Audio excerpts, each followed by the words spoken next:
Sometimes it can seem like there is a conundrum around our emotional intelligence in the workplace. One side of the equation is it's always personal. The other side of the equation is try not to take things so personally. In emotional intelligence, both of these things are correct. They balance the equation. How do we use these in the workplace for success? Comes down to how a leader uses them and how individual contributors use them. That's why emotionally intelligent workplaces soar.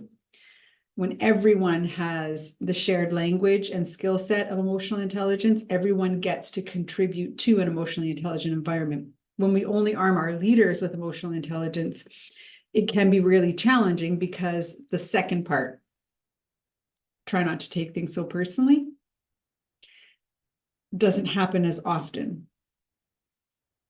How we make it work is individuals that are contributors learn in their emotional self-awareness and impulse control that, yes, emotions are part of my experience.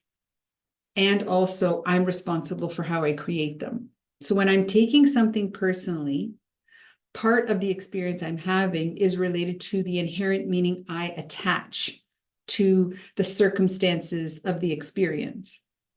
Part of it is also related to what the other person is doing. So we have a joint responsibility in the experience. If I, as an individual, learn through my emotional intelligence skill development not to take things personally because I learn how to be self-aware, to recognize how I create my emotions, and to recognize the inherent meaning I attach to things, then I can start to separate, which is the skill of independence, from someone else's actions. It doesn't mean that I dismiss them or excuse them. It means I separate from them and I learn how to ask questions about intention and meaning.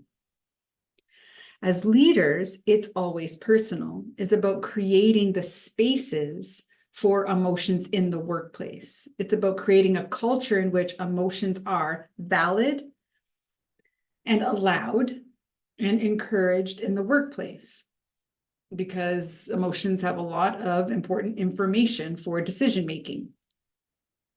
What this doesn't mean is that emotions get in the driver's seat and rule how we behave, which is the other part of don't take things personally.